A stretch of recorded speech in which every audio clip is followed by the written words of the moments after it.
hope you're well. My name is Pascal Njoma, and the whole of today I'm going to be your MC.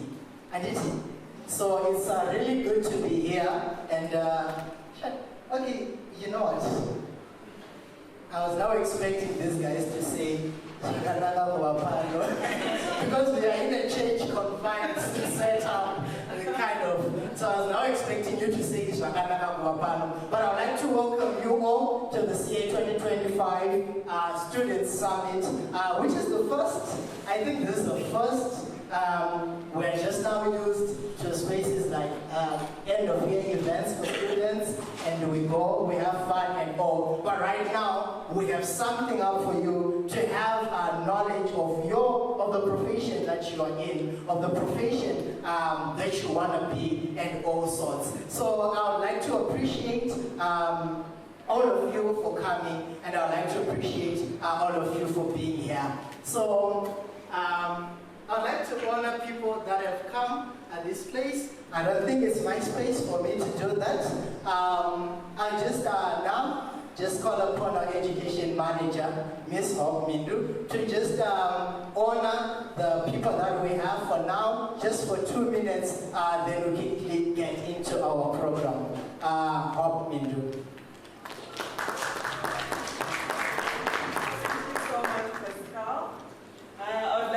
Start by saying you guys look lovely, and I know the seats are a bit empty now, but we will start with people that are on time. So I'd like to commend you all for actually being on time. You should really be proud of yourselves. I think I see the leaders of tomorrow who are already here. So I'm just going to introduce our guests. So we're very delighted to have a senior executive from SAICA. I think she's been with SAICA for more than 15 years. She is the executive responsible for learning and professional development. And her name is Mandy Oliver, just sitting on my right. I'm sure you can see the white lady. No racist comments here, just the color here. So that's our special guest from SAICA. We also have with us the founder and Group Chief Executive Officer at Jose Holdings. I'm sure we all know Anesu Daka. We also have our Accounts and Co, Head of Academics, CEO and Founder. I don't know why you did not specify on the program as well, but it's also the CEO and founder of Accounts on Co, Mr. Kumuma Tambo, our new CTA baby. Do we have any students from Accounts on Co? Oh, nice. Okay. Our CEO, Mr. William Mandisoza, is going to be joining us shortly, as well as the ICAS Technical Director, Mr. Owen Mavengere. Thank you so much for coming. If I could hand over to the MC. I'd like to thank you, Hope, for welcoming all of the people that are here. And as you quickly get into our program, I'm just going to set up just a few things that brings us to this place to say we need to have a student summit. We need to have a CA2025 student summit that students can come and learn much more of what is to come, and learn much more of what they need to impress, and to learn much more of what is in it. So the CA2025 competency framework, it's a new competency framework that is coming in to change the previous framework that we had with more competencies and more things that are being into it. As I say, I don't want to say much because much is going to be said. So I'm just going to say just a few things, and I'm just going to say things that you should expect from this place. There are other things that I have come up with which I know, things like digital arguments, some new things that are in relational arguments, and other things. Those are the things that we need everybody of you to learn and to get to know. We need to know that there is something that is new. You know, whenever there is change that is coming in, you need to embrace, you need to adapt to it for you to get it all in your hands. So that's the reason why we say, since it's something that is coming in, already I know SAICA has embraced and SAICA has turned into, and we now need also to be in line with them. So as accountants, what is needed from us? This is the new that is coming, and this is the new that we need to embrace for us to move on with our future. So I'm happy that you are all here. You've dedicated your time to come and say, we are going to learn this, we are going to have this, because you know what? Embracement of something that is new is the first step to take whenever there's something that is new. There's an article that I write on the disruption of AI disruption in accounting. We could see people are saying a lot of things about AI, what is going to happen, what is going to do within our profession. And some of us, I can say there's some things that are being said. You know what, you guys, much, there is nothing that you'll be doing. All these things will be done with AI. The numbers that you're doing, no, you need to turn a deaf ear on all of that. And those are the new things that are coming in. And I'd like to say the CA2025 competency framework has all those things in place to tell you and to teach you and to make sure that you're up to date and know that these things are coming to add much more value to you. So on that, I was resting on a line saying, you know what? Yes, it's going to take up all the other things about calculation of numbers and all that. Yes, AI is going to take that. But it's not going to take the intelligent advisor in you. It's not going to take, it's going to give us more time to focus on other things that are like advisory and do all those things. And it's done with AI. So those are the things that are coming in with with technology. And we need to know, we need to be up to date with everything that is coming in. So hence we come up with a program to say, you guys, we have some things that are coming for you, and there is more that has been invested for you to have this, and you have invested also for you to be at this place. So don't take this time for granted, don't take this time to just say maybe, but just take it as a step forward to whatever that you're going to do. So right now, I will just call again to come again and just put in our welcome remarks as well as introducing us to the first speaker of our program. Thank you once again for attending. I'm very delighted to be standing in the shoes of the CEO. He will be joining us shortly.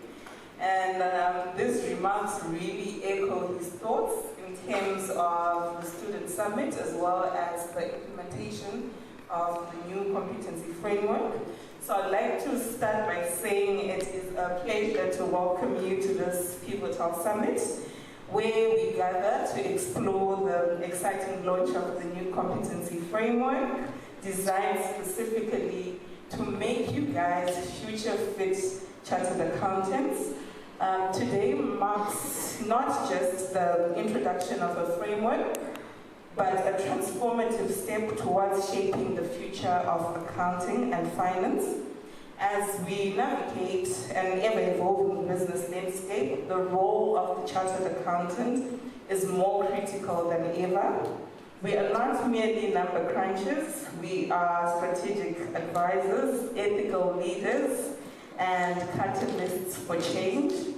The competency framework we are unveiling today is crafted to equip you with the essential skills, knowledge, and attitudes required to thrive in this VUCA environment. So I was told that there's someone here with gifts for people that participate. So I'll start with the question. Anyone has an idea what VUCA stands for? VUCA, maybe I'm not pronouncing it the way you guys remember. Anybody? Okay, we've got a hand here. Okay, Tanaka with the gift. Where's Tanaka with the gift? Okay, so we've got our first participant here.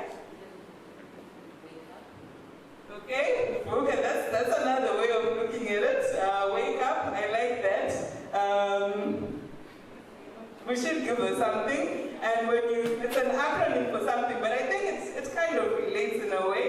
Over to you, Ben. So VUCA stands for, it's actually a term that comes from the American military, coined back in the 60s. It stands for volatile, uncertain, complex, and ambiguous. And that really represents the world we live in today. So the term is we live in a VUCA world. Volatile, uncertain, complex, ambiguous. Sorry. Thank you so much. Okay, did everyone get that? Volatile, uncertain, complex, and ambiguous. So that's the type of environment that we're operating in now. And as such, it was necessary to look into the current competency framework and see how we can adapt future chartered accountants to people that will remain relevant and implement the necessary change to make sure that the businesses that are operating continue to operate sustainably into the future. Just as I close, I want to just bring out that the framework emphasizes a holistic approach, which not only focuses on just the technical skills, there's also an emphasis on the soft skills relating to leadership, communication, and critical thinking. I'm not going to preempt Mandy's presentation and talk about the different acumens that are coming through as well.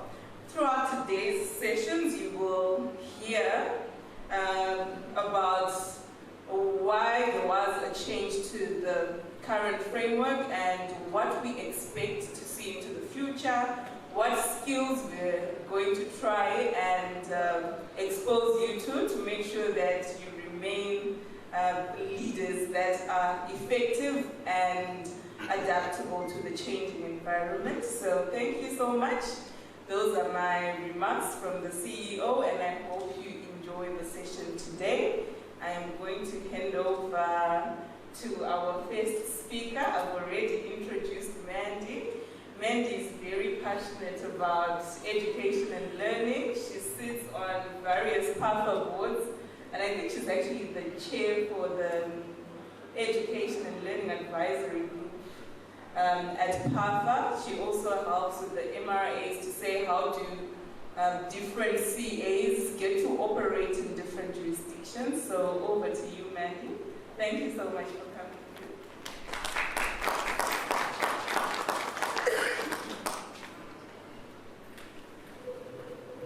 First of all, can you all hear me? Yes, right. Because I'm not known to stand still. So I don't know what. That one. Let's see how it goes. All right, so I believe in paying it forward. So I'm going to ask another question, and the first person to put their hand up can get this gift. Not that I don't want the gift, I do think it's a lovely gift. I'll try and use this slightly differently. So my question is, what are accountants, like a slang word that is used for accountants? Anyone? Slang word used for accountants? Bean counters. Well done! Okay, here we go. Can you come up and collect the gift because I can't let go of this microphone. How did you get that? But I'll be off that you pay for Oh dear. All right. Okay. So I'm going to have to ask another question. Okay. But thank you for. So I'll come back to that. So thank you for sharing that. Who else has heard that accountants are being counters? No? Well, then you're very lucky. But today, what I'm really here to do is to really explain to you our vision. And I say that our vision because we've had great input from Zimbabwe and Namibia. We work together to put the qualification process together. We write the same exams. We follow the same model in terms of training. And it's really about, why did we make these changes? So I've got a couple of slides in that. Is my slideshow up? If I go next, will it work? No. Someone can just pop my slide presentation up. Thank you. I just want to tell you, this is the first conference that I've come to where my name tag has my picture on it. So I just want to say I feel very honoured. I think that's what one needs to aspire to, right? So, Pascal, thank you very much for all the attention and all the details to getting me here. I won't tell you about my drama with my flights yesterday. But anyway, right. So I will definitely pay that forward for non-CAZ people, okay, because we'd like some of the students to provide some answers. So I'm going to try and make this a little bit engaging and interactive. I hate standing up and just talking. I really would like you as the audience to get involved, so please do. If I ask any questions, stick your hands up, and we'd love to hear from you as well. So I think, first of all, thank you to ICAS, to Hope, Pascal, William and the team for inviting me here today. As Hope will tell you, I am very passionate about this, and I can officially tell you that at the end of this year, I would have been at Psych for 20 years. So I do feel a bit like part of the furniture. Thank you. Now this is where you should really clap, because on the 16th of December this year, I will be married to my husband for 30 years. So that's really I'm not sure holding a job for 20 years is the ideal, and I certainly would like to think that as you qualify as chartered accountants, you see yourself moving into a variety of different roles. I just happen to really love accounting education, and there's a story in that for another day. If you're talking about exams, I'll be happy to come and explain my exam journey to you, because it wasn't a straight path, and it wasn't very easy. But that is not why I'm here today. I'm here today to talk to you about CA2025, which we are branding as CA of the future. Now, many of you may ask, why on earth are you doing that? And it goes somewhat to the story behind how we got here. And that is that when we started this journey of looking at what skills chartered accountants need to have into the future, it was 2016, okay? 2016. I don't even want to ask where you were at that stage, because you may all still have been in school. For that, just know that as you grow into your roles, looking forward and seeing what the future looks like is really, really important. In fact, we did a masterclass with a number of HR professionals. We got an HR guru to come and talk to us, and he said one of the most important skills of the future, which is not in my framework, I'm going to tell you all of that now, is being able to plan for the future, what they call scenario planning. So that's definitely something I'm going to go and look at adding, or maybe not, because the framework is already very full. Anyway, looking ahead is very important. And sometimes these things do take time to roll themselves out. And at the time, we had named this project CA2025. Of course, what is the year next year? That's not a question for the giveaway gift. That's hopefully an easy one. So it is 2025 next year. So everybody's then started asking, and then what? Okay, and then what? And I hope the framework that we've designed now actually has a lot longer longevity. It will be updated on a regular basis because we need to do that ongoing reflection. So we get ahead with my CA of the future, and you can see we branded this seeing beyond the numbers. And that's why I asked the question at the beginning, is what are we commonly known as bean counters. So people often think accountants and they think numbers. Okay? Accounting is no longer just about numbers. Yes, there are still some numbers in accounting, I promise you that, but it's seen beyond the numbers. And you'll see why as I go, whoops, through my presentation. So today I'm going to talk to you about the role of a professional body. I think it's important to start with the context. Why do we have professional bodies? Why do we need them? What role do they play in society? And then from there I'm going to go into what is a competency framework. So I think we love to throw around these terms, but people don't necessarily always understand what it is we're talking about. So I'm going to take you through a little bit of the detail, and then I'm going to explain to you why we decided to change, what we changed, and then I'm going to take you through the changes that come through in both the academic program, that's in South Africa it's undergrad and postgrad. Here, depending on when you studied, but postgrad specifically, what the exams are going to look like, because there are some changes to the professional examinations, and then what changes come into the training program. And I believe those changes are going to be rolled out next year, so that is coincidental. You can carry on calling it CA2025 because it will start in 2025, which is not a bad thing. All right. So if we have to start by looking at what the role of a professional body is, and I think there's academia and degrees, and then there's the workplace. And very often the workplace requirements are not aligned to what universities are producing. And so this is where the professional body steps in. So what we are trying to develop at point of entry into the profession is somebody's professional competence. So I will go into that in a little bit more detail just now in terms of what is professional competence. But we have a vision of what type of person we want to deliver to the marketplace. So that is what we call, at this stage, a chartered accountant. I had a debate with Anesu in the car on the way here, so we should be calling ourselves accountants. And I was at a presentation the other day that they broke the word down into A, count, and. So we count ants. That's effectively what we do.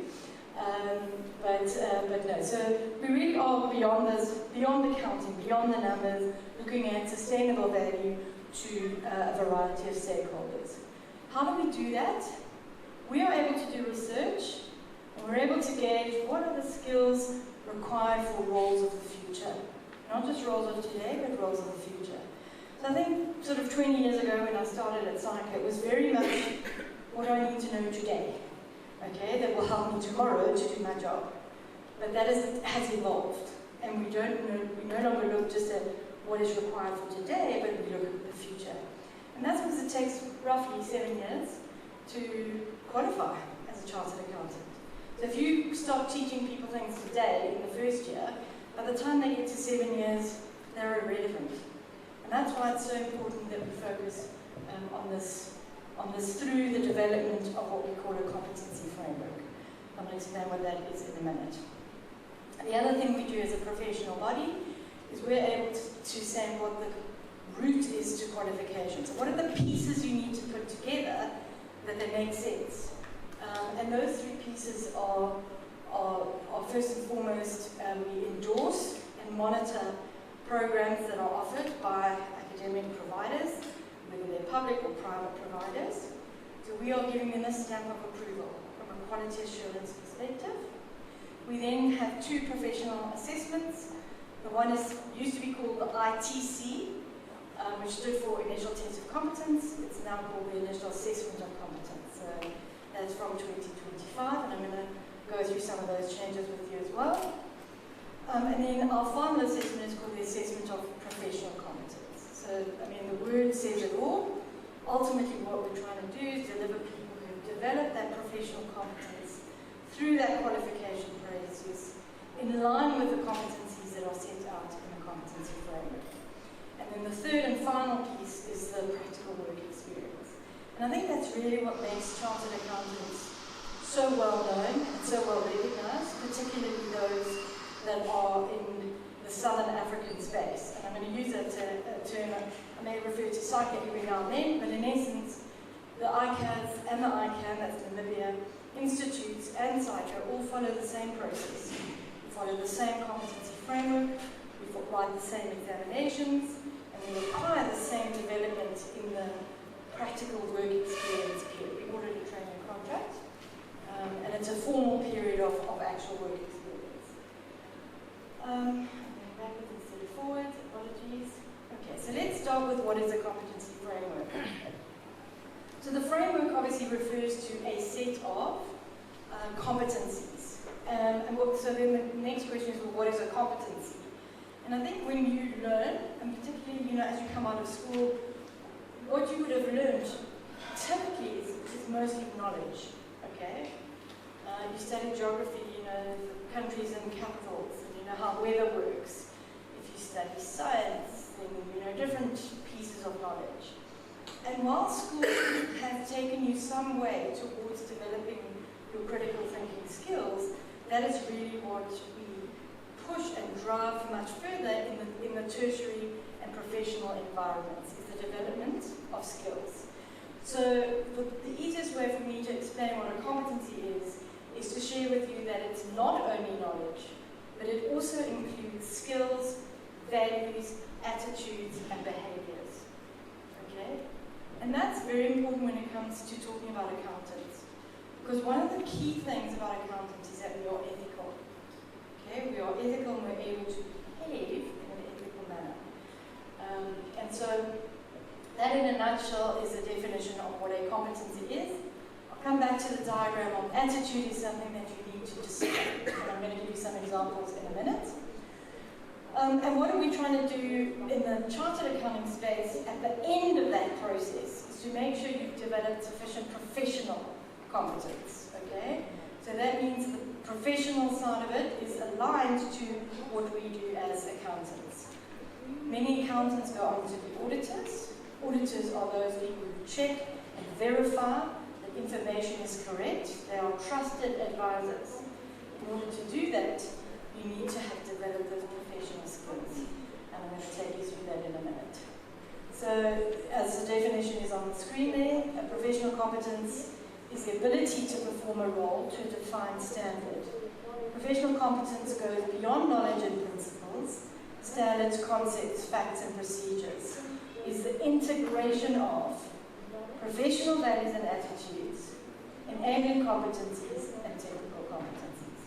So hopefully those three sections resonated with you, because that is effectively that block on the top right. Okay. So professional competence is when all three of those have been developed and intersect.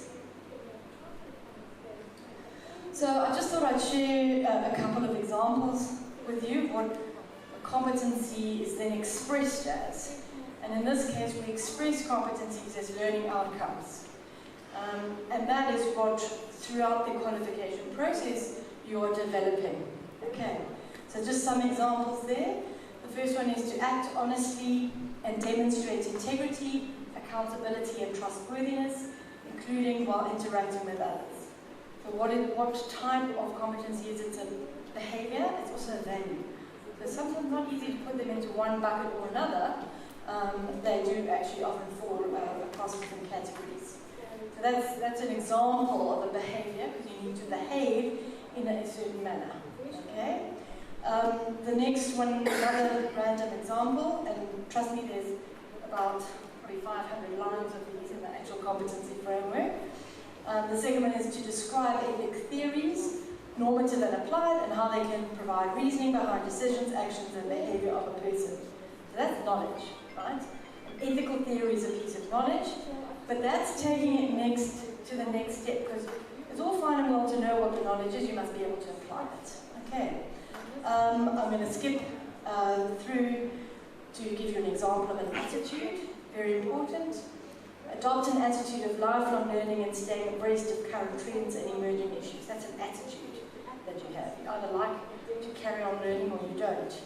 And I remember distinctly when my second year accounting lecturer, who then actually became a very good colleague of mine at CA, he told me when I was second year of university, can you imagine as a student, when someone says to you, you're going to carry on learning for the rest of your life, how I nearly had a heart attack. Because to me, that means I had to write exams. Okay? And that is not what learning is about. Yes, it's a part of the process, to get to qualify, but exams are not how you learn. You learn through doing. Okay. So I do like to emphasize the lifelong learning because that is a core part of being a chartered accountant, is that once you finish studying, you're going to carry on learning in different ways. And that is why accountants will continue to remain relevant into the future. Okay? And that's why we have to continue to evolve. Then an example of a skill is to demonstrate intellectually disciplined questioning mindset. To develop a purpose problem or question, that would be a skill, again, developed over a period of time. I mean, just so we don't forget that there is technical stuff in our framework, I did also include an example of knowledge in the financial reporting space. Okay, so that is the financial reporting standards and the integrated reporting framework. The one thing that does differentiate us perhaps from other professional bodies is that we make sure that for each learning outcome there's a proficiency level. And those of you who've heard of Bloom's taxonomy before, don't worry if you haven't, it's not important to being an accountant, other than to know there are effectively 6 levels moving from understanding through to evaluation and creating. So it takes you up, if you want, a level of thinking in a ladder format.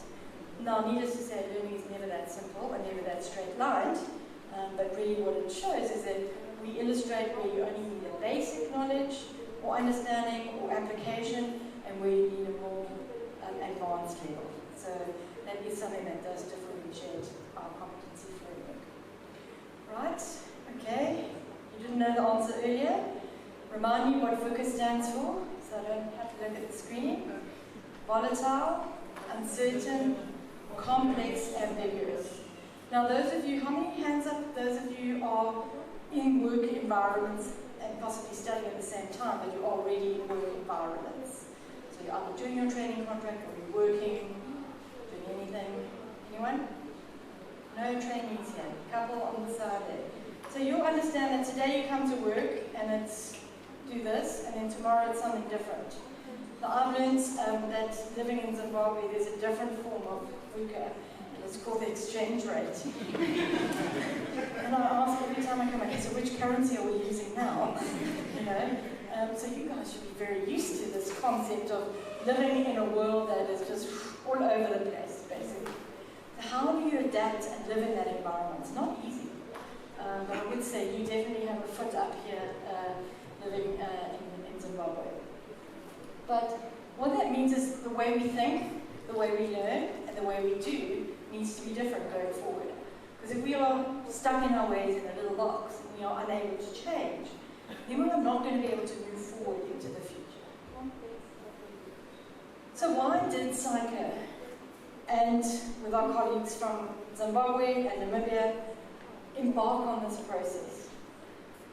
And I'll just take you back, I've got a little diagram, a timeline. When I started at SAICA, somebody asked me, and I started at SAICA, as you all heard, 20 years ago. There was something called Future of the CA. It's weird now, the program is called CA, the Future, but anyway. The more things change, the more things stay the same, right? But we realized that if we were to continue just being financial reporting specialists or auditors, and there's nothing wrong with those roles, they will continue in a slightly different format. But if that's all we focused on, we were going to become completely irrelevant. So obviously the VUCA world is one of the key drivers of that change. The other one is, of course, as Pascal has mentioned, the influence of technology. And when it comes to technology, I'm kind of, for accountants, we'll put it into 3 buckets. There's obviously digitizing manual processes, very important. Then there's data and analyzing data, and then there's artificial intelligence. Now, our framework, I don't think, goes far enough yet with artificial intelligence and how it can be used in the life of an accountant. Because there are many things you can do much quicker, much easier, much faster, and then that leaves you more time to do the value-added things, to create that sustainable value for your client. So the fourth industrial revolution is how we typically term the changes that have come with technology, and they're exponential. So those of you that understand that from a maths, the graph looks like this. It doesn't look like this. It goes like this. And that's because everything becomes faster and cheaper, and the rate of that changes sort of every 18 months. And that, you can just imagine. And we had a guy illustrate this to us. He took a piece of paper and he folded it up, and then he folded it up, and he folded it up, and he folded it up. And so it was like this big, he couldn't actually fold it anymore. And he said, that is at this point on the graph. Now imagine that you could fold that paper even more times, because that's where we are, we're actually up here. So it's really quite frightening, to know and understand how things are changing. And then of course there's an ongoing increase of knowledge. When I qualified, I'm going to ask you when you qualified. When did you qualify? So, but this is how younger accountants like to say it to me. When you qualified, there were only 3 accounting standards. And how many do you have to learn now? I don't even know what the latest IFRS number is anymore, or even how many there are, plus there's all the guidance and all these other little spin-offs. You can't possibly know everything. If you did, and you were able to do that, you would be a genius. Okay? And there's no one person in the world, I can assure you, except maybe those people with photographic memories, few and far between, who can memorize all that. So it's not about memorizing knowledge anymore. You see our shift then as to why we move away, not from just knowledge, but to how you actually develop the skill. Because when you develop the skill, you can take any new piece of knowledge and apply it. Okay, so that's really, really important. Sorry, before I go on. And of course, just some words that I've kind of popped onto the screen there. Those are not all the words, but really what we're moving towards is not people who can report and tell you what the historic value of a company is by sharing what's on the income statement and balance sheet. We're really looking more to the future, being business leaders, making a difference, being storytellers, because that's really what we are as accountants. We're taking all this data from multiple sources and we're actually putting it into something that someone out there can actually understand and make a decision as to whether they're going to invest in your company or not.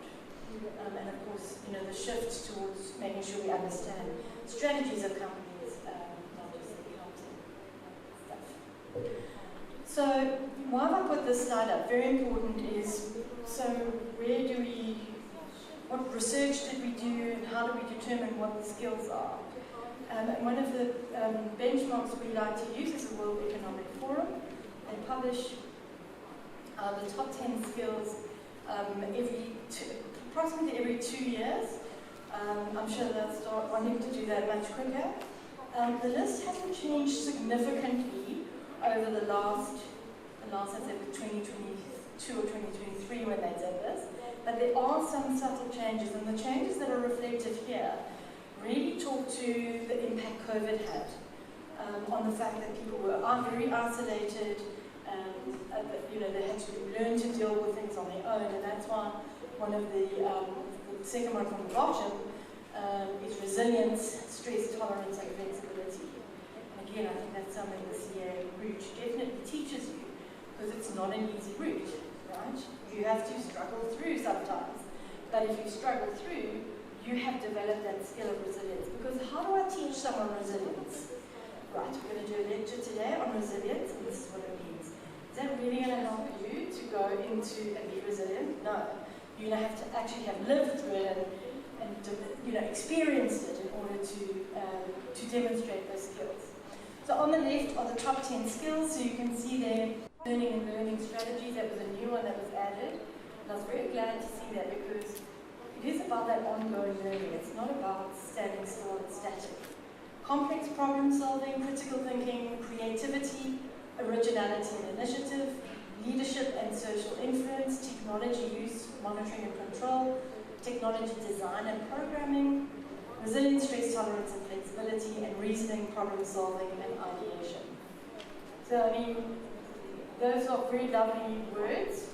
How do we fit that in? And I'm just giving you a snapshot. So I'm going to take you through the competencies in a bit more detail. But the specific competencies that line up to those skills are lifelong learning. Part of lifelong learning is having an adaptive mindset and being agile. Okay, so being able to switch. Okay, so in the past, I don't think it happens so much anymore because it happens so often. But in the past, when the power went off in the middle of an exam, people would freak out, right?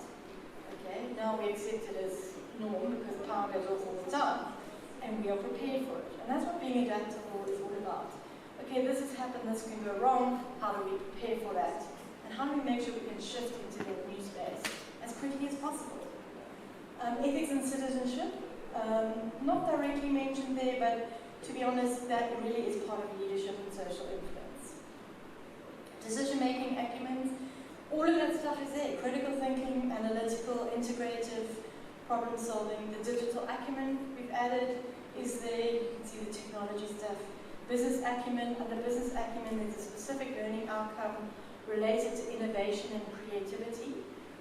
And just for those of you who may be aware of the fraudulent activities of certain accountants who are called out and identified and punished for that because it's not right, creativity does not mean cooking the books.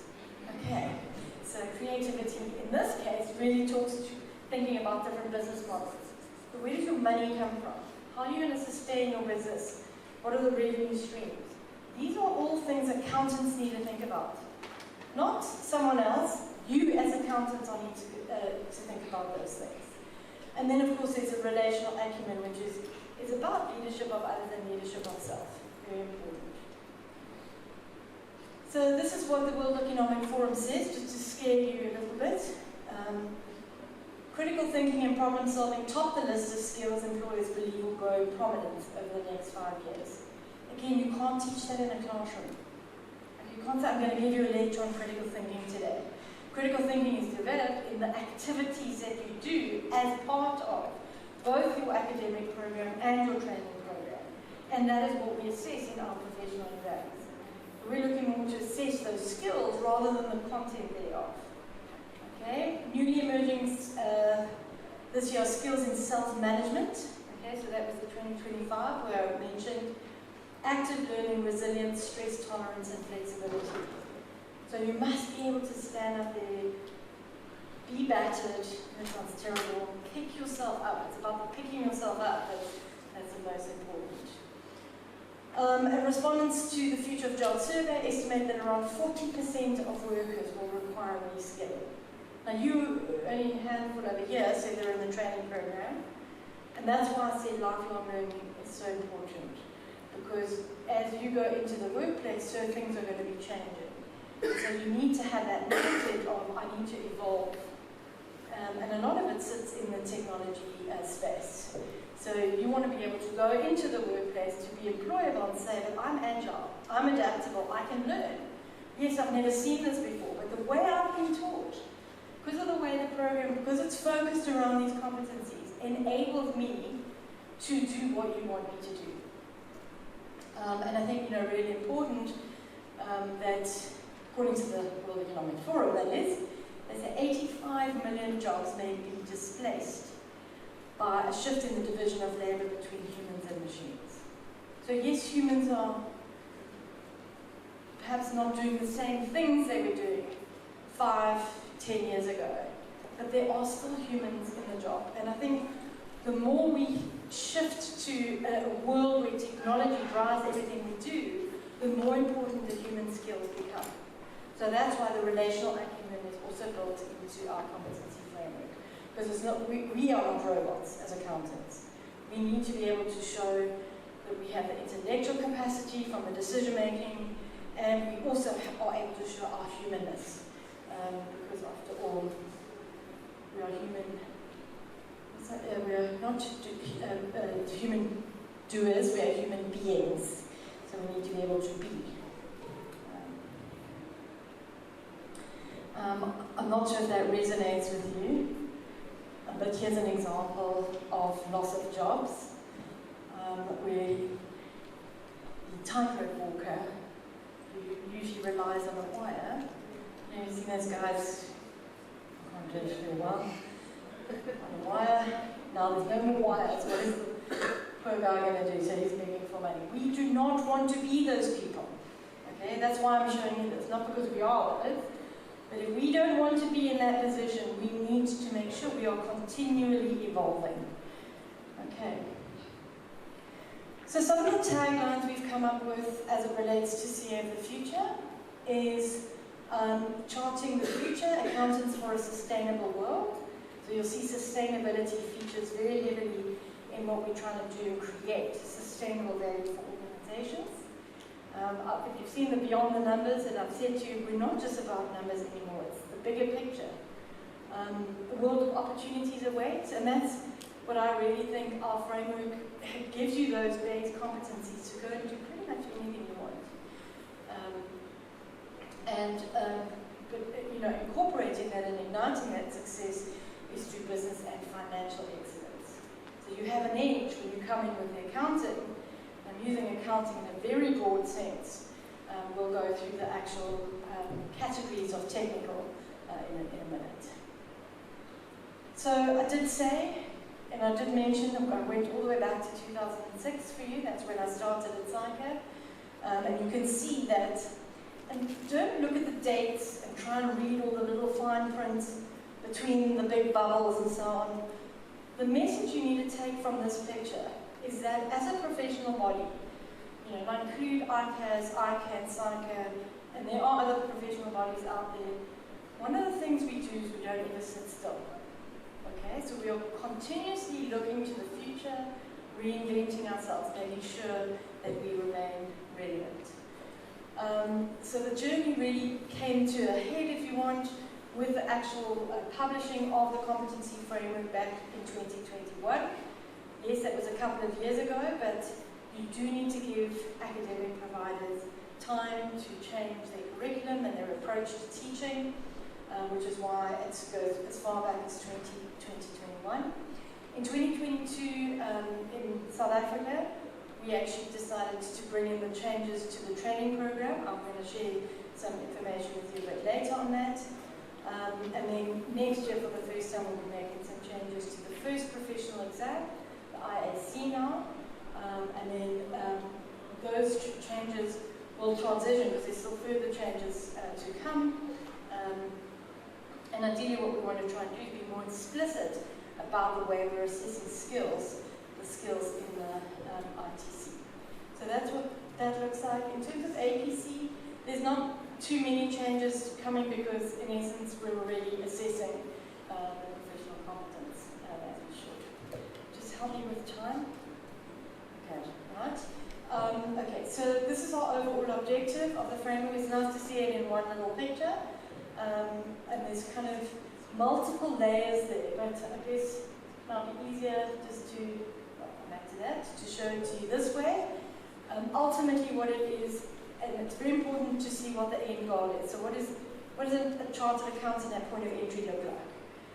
And so here we speak about ethical leaders, and we could have used the word responsible, but we felt, given the number of accounting failures we had seen, that it was really important to focus on the word ethical. Ethically responsible leaders fulfilling their social mandate by using integrated thinking to create sustainable value. Okay, so that is the type of person we're trying to create. How do we then do that? And you can see then we've broken that down into the three buckets that I showed you a little bit earlier: professional values, enabling competencies, and the technical competencies. Okay, so ultimately, if you had to do, sort of common words that would be associated with this, this is what I kind of came up with in terms of what type of person are we trying to create into the future without using that very technical definition. Okay, so you can look there, things like being a well-rounded professional. We don't want to create people who just know how to write up an income statement and balance sheet. Yes, it's important to know that, and it's important to be able to analyze it, but it comes to do so much more than just the income statement and balance sheet. And remember just now I spoke about technology. Just next to that, it says transcends just technology. We need to bring the human element, which is why we've got the relational acumen. Making sure we are influencing key business decisions. If you think about it, no organization is going to make a decision without understanding what the rands and cents implications, what terminology should I use here? US dollars? Zim? I'm not sure. I believe you multi-currency, so. But anyway, I think it's really important that the people they're going to ask for, do we have enough money to do this? Can you do the calculation to see, is that revenue stream going to balance against the expenditure stream? Accountant is the person you're going to ask for that. Is this business a sustainable business? Very important, we've also made sure that we don't just look at private companies, but we're also looking at the public sector. The public sector has a key role to play in any economy. So making sure we understand what the public sector does and how it influences is critical.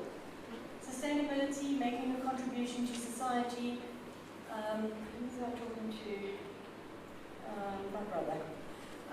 He works for De Beers, and they are facing basically a very flat diamond price. But you can imagine, so their revenue stream is sitting like this. Their costs are going like this because there's inflation. You have to pay your employees 10% every year. So all of those things. So what do you do in that situation? And is it right to just make a decision to retrench a whole lot of people? As an accountant, we would expect you to have your social hat on as well, not just the hat of the profit of the company. and so on. All right. So let's quickly, we'll go forward. Stuck? Oh, no, not. Okay. Of course, we have a code of professional conduct. We are professionals. But we are really emphatic about when we learn about the code, you can't know what the code is until you understand what a personal value is, and how that impacts on you, yourself, and how you carry yourself out in business. It also talks about business ethics, which is the culture of an organization, and then goes on to professional ethics. We talk about citizenship. We've added that specifically, again, because of that social mandate. We're not just here for ourselves. We're not just here to make the most money. We are here to make sure the economy grows. To do that, we need to obviously display that elevation of citizenship. And then lifelong learning, I've already spoken to you quite a lot about. So that should be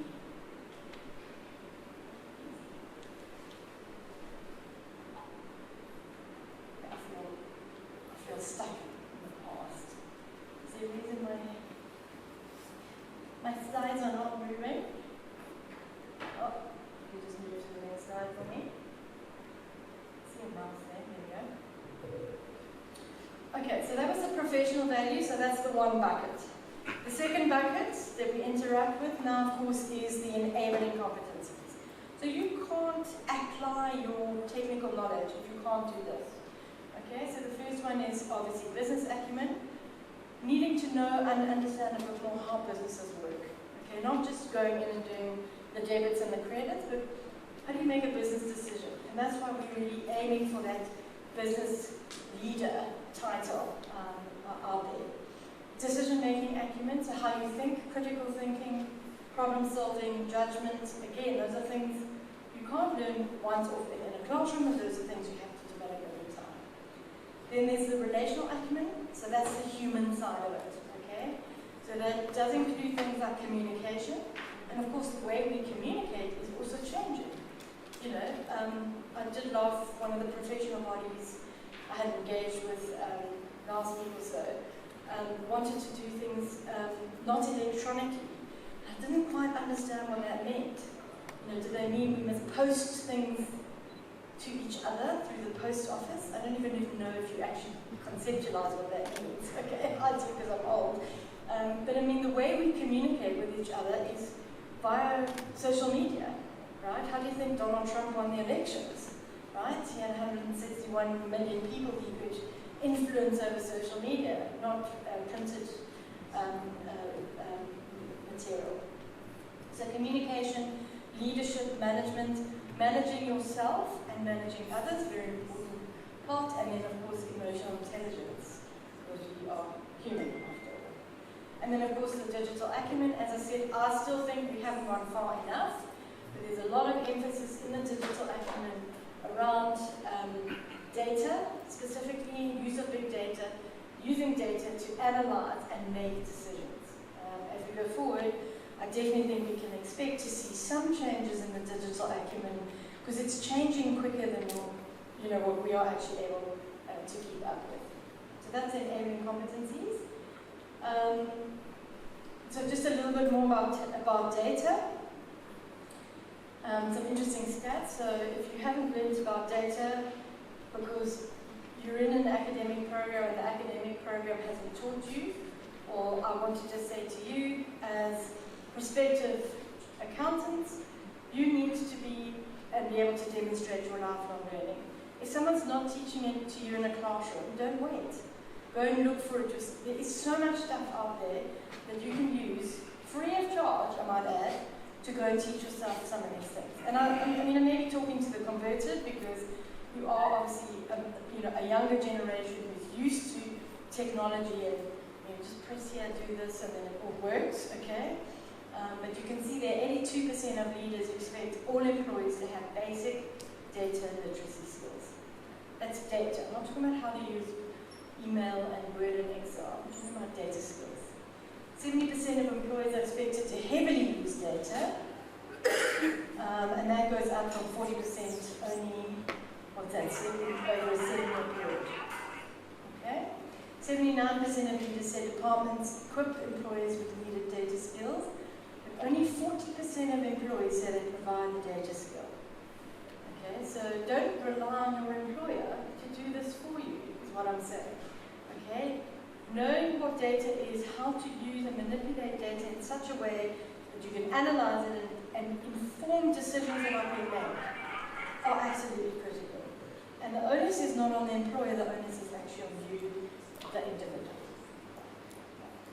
This is just another slide just around data, and you can see here there is the computer sitting in the middle. Yes, I'm going to rely much more on the computer, but we still have control over what goes in and what goes out. And I think what we need to learn to do as humans is, and especially in the accounting world, is we're the middleman, okay? Because we are the ones who are going to have to do that interpretation for people so that they understand. Popping all this huge data in, what does it mean?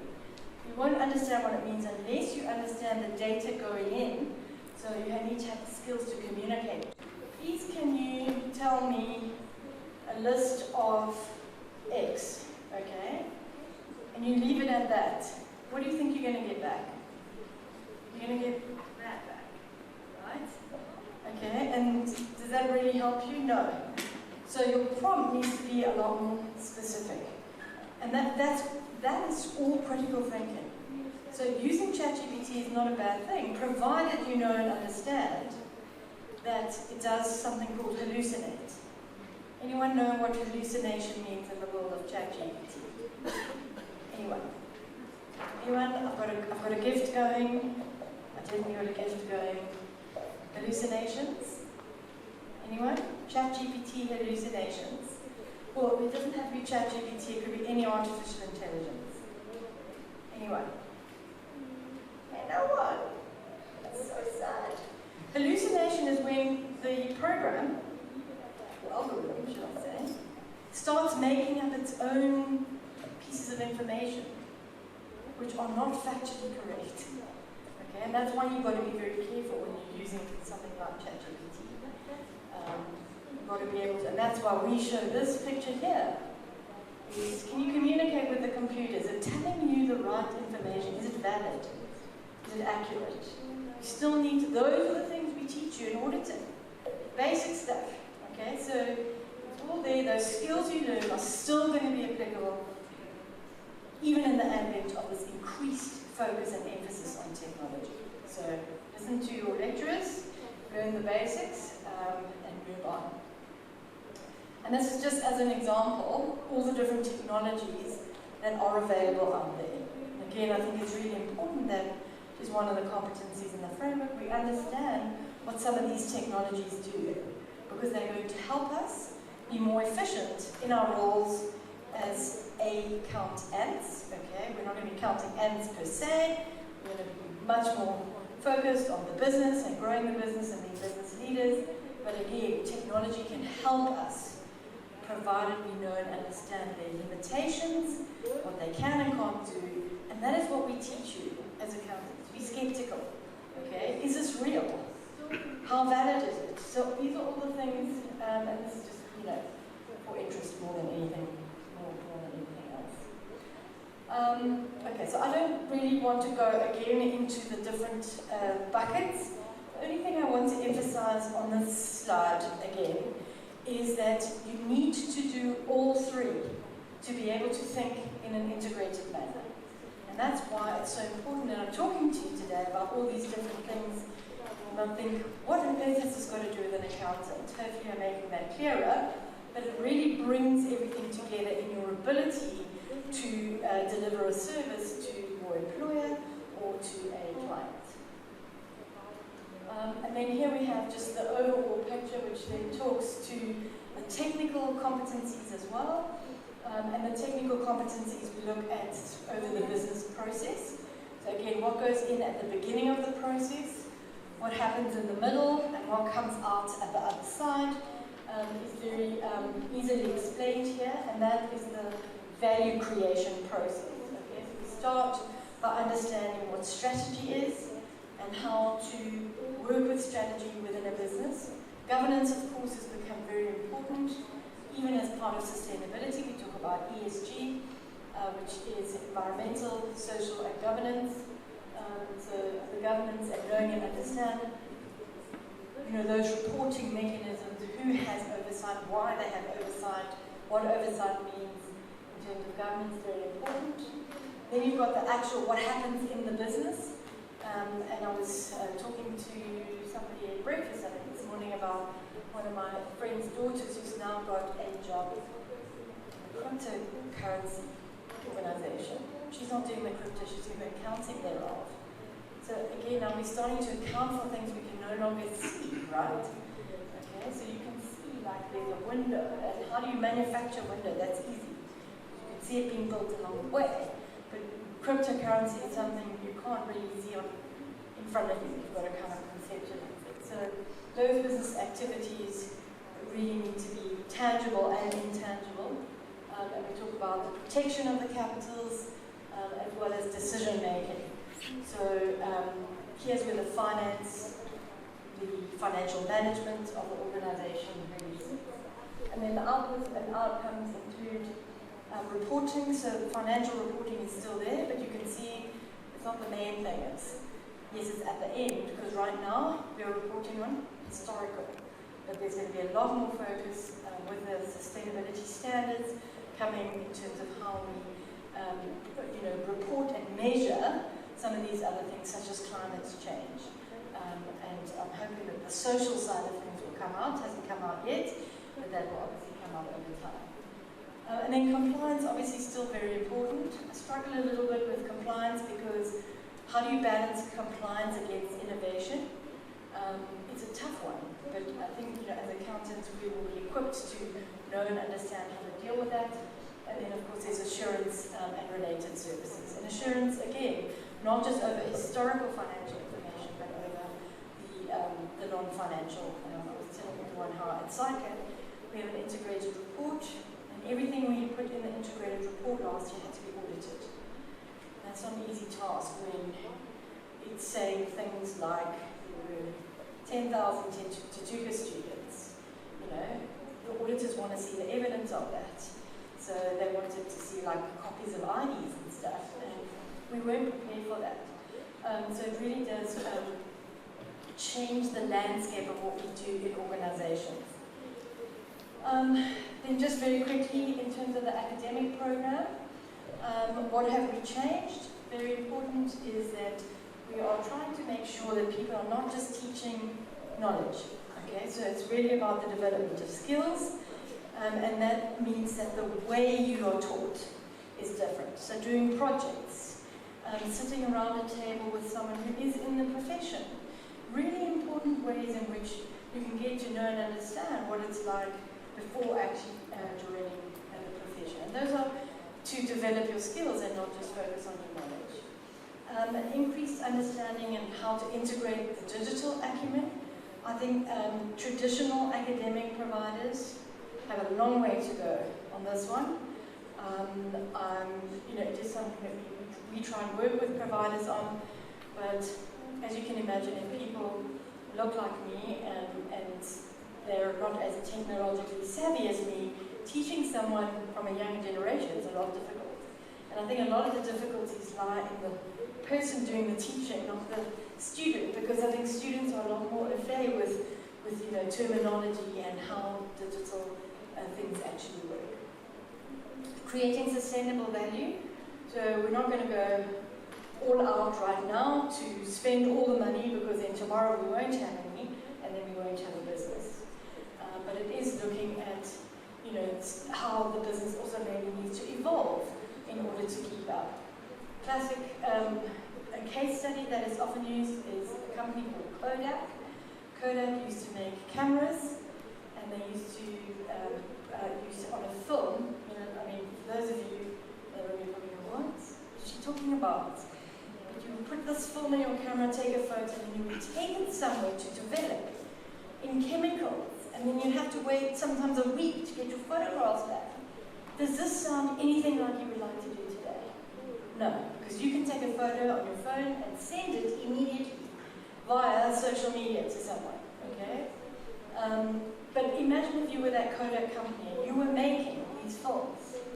Now suddenly nobody needs those films that you put inside a camera anymore. Now what? Do you have a business model? Is that sustainable? So if Kodak had woken up a little bit earlier, they would have perhaps changed what they were developing in terms of products, but they're not the products, but it could be equally applicable to services. So we've got to evolve all the time, and that's what, when we talk about accountants focusing on creating sustainable value, it's not only about the income statement and balance sheet, but what does the business look like in the future, and how are we going to protect ourselves as a business to make sure that we are able to exist, not only today, but in 20, 30, 40 years' time. The framework also, and through the academic program, renewed focus on ethics and citizenship, very important, because I think we lost the plot somewhere, and ethics became application, if you can even call it that, of the Code of Professional Conduct. And to be honest, what we should be doing is asking ourselves, are we doing what's ethically right and morally right? And so the ethics is a lot broader in the framework. Being able to think in an integrated manner. If you just the cost accountant or the financial accountant and you're doing only that much, you don't see the whole picture. We really are teaching people to think holistically, so that you can make a decision based not on one or two facts, but all of the facts, and how they integrate with each other. I think the biggest change from implementing this framework has been in making sure we balance the development of the technical and the non-technical. People refer to it as soft skills. Trust me, it's not easy to teach people how to be human. Deal with conflict is an example. But it really is about making sure we balance that there is a strong technical base, but there is also development of those skills that are so important for the world of work today. I don't know if I should go into too much detail, because I'm not sure how many of you, hands up, are going to be writing the first professional exam. ITC, hands. Okay, a couple of you. So, okay, quite a few of you, good. Okay, so if you're writing the now IAC next year, this is some changes that are coming. There are more changes coming in 2026 and 2027. But the changes for next year are largely cosmetic in nature, all in cosmetic. We're moving from writing 4 papers over 2 days to 3 papers over 3 days. What we realized when we were looking at the research and poor performance in the assessment is that it's quite stressful. If you have a bad day on the second paper on day 1, you're probably not going to come back for the other 2 papers. So we really want to just spread it out a little bit, create space for you to think. Okay. So again, the number of marks per paper is changing. We can go from 400 marks to 300 marks. So it's 120 marks per paper for each of the 3 papers. So that's 360 marks in total. In the past, if you've looked at past ITC questions, what you might have seen in some 100-mark papers is 250-mark scenarios. Now, that is quite challenging because now you have reading time of half an hour, which is also going to change. And now you're going to read through 2 different scenarios and remember what on earth they said. And now when the writing time starts, I like to start all over again. So we will be making sure that there's only 1 scenario in each paper. So 120 marks, 1 scenario. That scenario may require integrated answers, as in it might be a little bit of tax and a little bit of accounting, but you would have seen integrated papers already, because that is how we currently assess. And then the third major change is really about reading time versus writing time. In the past, we had half an hour of reading time, and you did not get the required. So what that means is, and the reason and the logic behind that was really to force people to read. And I'm not going to lie, that's probably one of my biggest complaints about most people, and I want to include all members of SAICA in this particular one. I'm not directing this at the youth, okay, as some people might think. But we don't know how to read anymore. And being able to answer this type of question, you need to have understood the facts. So instead of giving the reading time and the scenario and the required separately, we're giving it to you all at once. So there is a risk in that, because ultimately we're giving more time overall, moving from 3 hours to 4 hours. The 4 hours includes the required and the scenario. So what people are going to have to do is make sure they discipline themselves to make sure they are still reading and understanding what is presented to them in the scenario. Otherwise, you're going to go wrong. Okay. So anyone writing next year, my advice is to still follow the reading. The difference is now we're not dictating how long everybody has. Okay, so everybody needs to learn how to manage their own time. So again, that's a skill you're learning to develop. Okay. So read the scenario, read the required, and only then start answering. I'm actually going to go to the venues next year with my video camera. And I'm probably not allowed to do this in terms of poppy and all these personal protection things, but I actually want to see how many people pick up their paper and start writing. Because if they do, I might go and smack them on the hand. Okay? I can't do that again, obviously. But that would be my inclination. Because again, you are being given more time to answer. So take the time to read that scenario and fully understand where the integration points are coming in. And now you read the required, you know that, okay, this is a tax and an accounting question with a bit of ethics in it. Okay, now you go into reading the scenario like that. You're going to be able to much better pick out points of information that are needed for you to integrate and provide in your response. Okay, so those are the changes to worry about for next year. My advice to you is please pass next year. Not that it's going to get any harder, but I do think that next year, because it's the first year, there's obviously a lot of time and effort that has gone into making sure the questions are properly set up in the way in which they were intended. We do issue the assessment is against the competencies I've just been speaking about. It's very difficult in an exam to say we're giving you 10 marks for critical thinking. So we're not there yet, okay? So you will be asked to do a task. And that task will have embedded in it the critical thinking. Okay, there might be 1 or 2 marks for giving a conclusion or resolving a problem or giving you advice, but the most of the marks will still, in these assessments, be of technical. But the intention, and that we've been a lot more explicit in the assessment process about, okay, which skill are we assessing here? Not just what technical knowledge. Because we'll only do a consolidation and evaluation and a personal tax calculation. Tick, tick, tick. What are the underlying skills that we're actually assessing here? So that's the shift. Okay, it's not a shift we'll see, but we have to definitely be more intentional. We aren't assessing any digital acumen next year because there is still, a period of time when people need to develop their skills for that. There are some elements of digital acumen we will incorporate next year, but it's stuff that you can expect in a normal, like auditing question. And then in 2026, 27, then we will be introducing a different paper 3. We're going to work more on what that looks like next year. We'll obviously share those examples as we go through. Then just in terms of the training program, when we looked at what competencies needed to be developed, and of course we start always with, it's a formal training program, so there are regulations that need to be adhered to. But besides the regulations, the main focus of the training program is to develop your professional competence. So how do we do that? We basically changed 3 things. First of all, we changed the assessment process. So who are the key role players in the assessment process? And the big change here is that a lot of emphasis needs to go back to the person being developed. So it goes back to you individuals.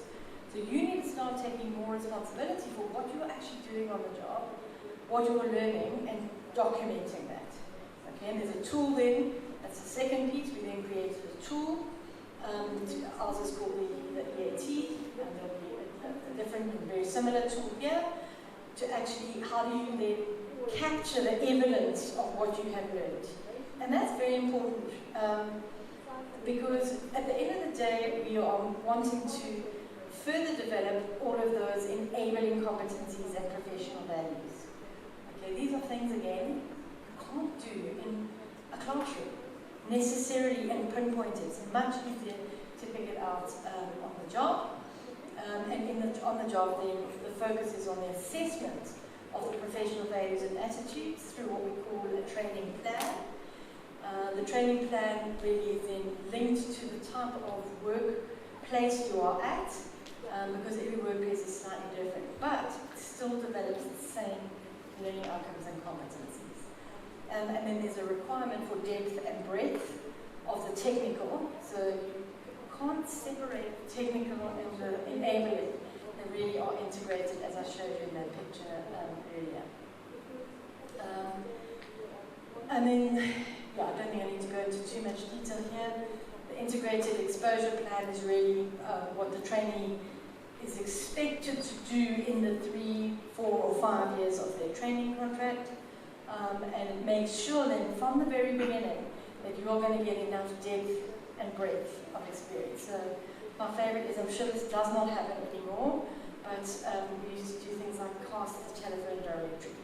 There aren't telephone directories in. So this training plan ensures that you don't just do that, but you are being exposed to a wide variety of circumstances and ability to demonstrate their competence.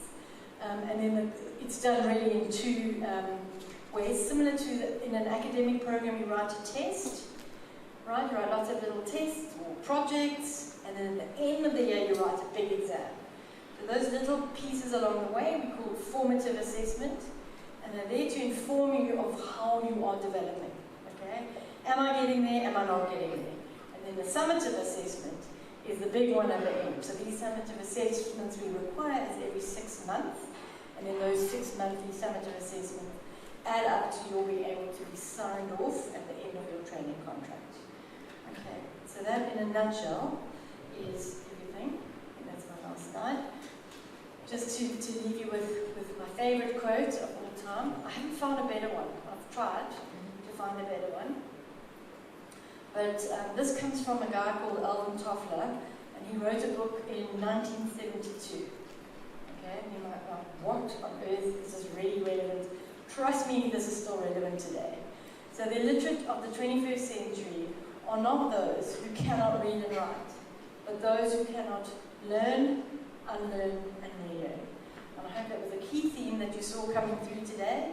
If we want to be relevant into the future, we need to make sure that we as accountants continue to evolve And that means making sure we continue to not only make sure we are knowledgeable about changes in technical things, but also to make sure that we are developing our skills and applying them in such a way that we can be the business leaders of the future. Thank you very much.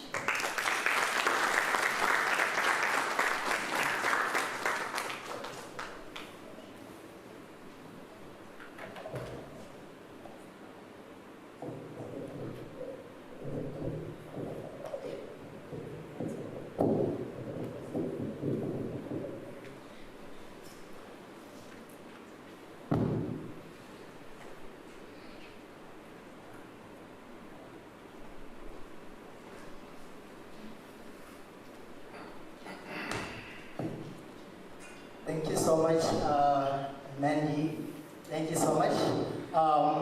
And I'll just reread this one. It's saying the illiterate of the 21st century will not be those who cannot read and write, but those who cannot learn, unlearn, and relearn.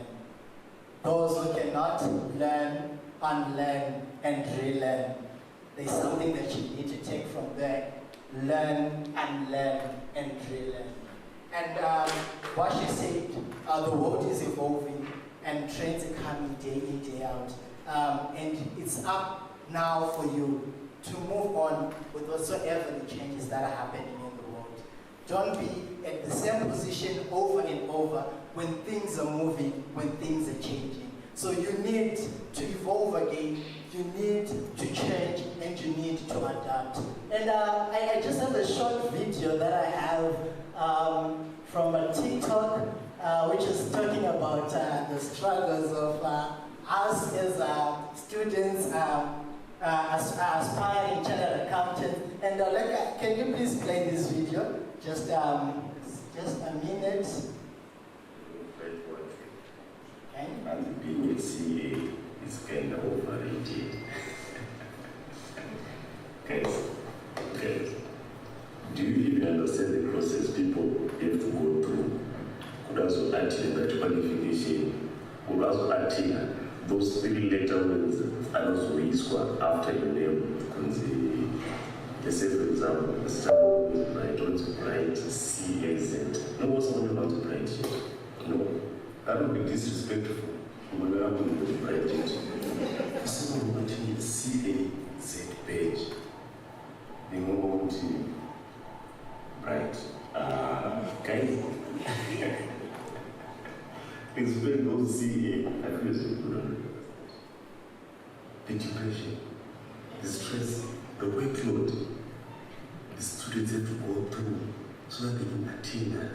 Then someone comes to me and say, it's being overrated. What would the amount of books people have to read? The psycho books, those psycho-religion books. About 7 books you're supposed to read. I'm so proud of whatever American takes that is no, it's that takes as a new Tanzania. Serious. So never say being a C is overrated. They just give it the glory they deserve. Yeah, but people have flowers about C.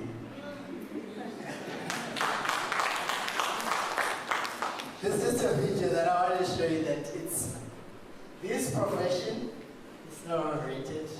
This profession, we need to give you flowers when you attain it, right? We need to say, Calvin, CAZ, Kiremerera. I need to. Okay, so with all those things, I just have one person that will just come for 5 minutes to tell us about his struggles up to CAZ, what she went through, what are the good parts of her journey, and this person is worked as an audit intern for EY, and then to be an audit assistant, and then an audit senior. She is currently the DAF Award holder for 2023, and a current lecturer at Accounts on Core. I'd like to call upon Tani Romudalisi, CAZ, to come over. Just in 5 minutes.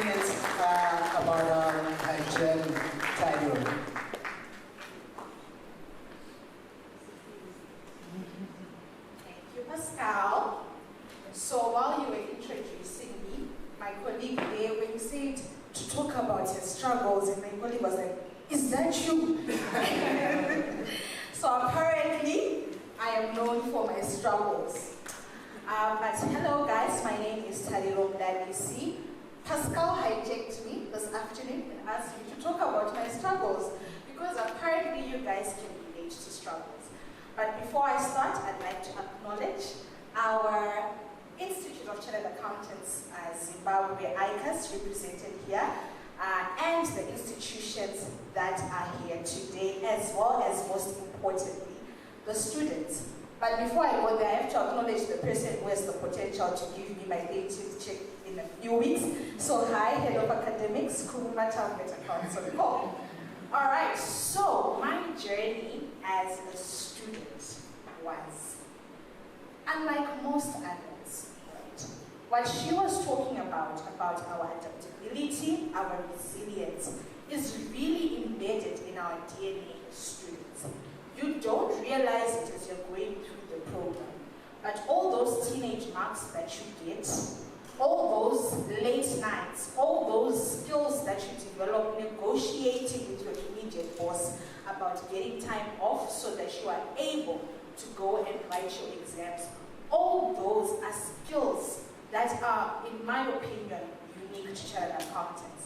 And how do I know this? I have attended so many events that have chartered accountants with my better half, who is in the engineering field.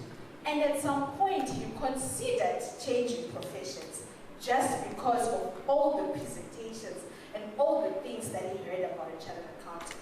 You can take a CA from Zimbabwe, and I can assure you they will thrive even in Europe, even though they've never been exposed to anything that is remotely related to financial reporting in Europe, right? And so whatever struggles you're currently facing, be it your teenage marks, be it you've experienced grief somewhere along the lines of your academic journey, be it you have a sub-exam, and I can really say this because I know most of us in this room have recently acquired our CTA qualification. Actually, give yourselves a round of applause. Yeah, you guys did well, you worked hard, that's why most of you are sitting in this room. But all the hard work that you've put in, the sacrifices that you've put in, they all make up who you are as a future chartered accountant. And the last thing that I will say is, like what the TikToker was saying, a lot of people believe that chartered accountants, especially in Zimbabwe, are overrated. But who leads most of the companies on the Zimbabwe Stock Exchange? It's us. Why? We are good strategists, we are good decision makers. We have the ability to sit in a room and convince people who wanted to go one direction to go in the different direction. Why? We have been trained to be strategists and decision makers. So Pascal, I may not have spoken in detail about my struggles, but I do hope that it was quite helpful. Thank you. It's quite helpful, especially the teenage marks. The shoe size marks. That's what they always call them, the shoe size marks. But thank you so much for that. And as for now, we now need to dig in to the questions that you have prior to the new competency framework that we have. There are things that you have been saying, okay, so what's, yes, Mandy's presented everything about the CA2025 competency framework, but you have those questions when we started in April. I remember in April, we started with the training officers, we came to September, we engaged all students prior to all this, and you were having questions that you're asking, you're having things that you're putting in paper, which what is it about? So in these areas, is it going to cover it? In these areas, how am I going to manage myself? Those are the things that we need you to ask right now. Those are the questions that we need you to put out so that they can be answered. Don't leave this summit without all those questions answered. And before we dive into that question, I would like to honor, of course, we've honored him in absentia, but he's now here. We would like to honor our ICAS CEO, He's now with us, and I'd like to call his other leg, and I'd like to call him out to be on the panel right now. And secondly, I'd like to honor the founder and CEO, and also the head of academics for Accounts & Co, Mr. Kumu Matambo. And always I honor him, I'd like him to come to our panel. Research and input from ICAS. So I just appreciate really that this is a competence framework that I would like everyone sitting here to know that we fully contributed as Zimbabwe. And when he was here, we had Prof. Plato and Prof. Barak.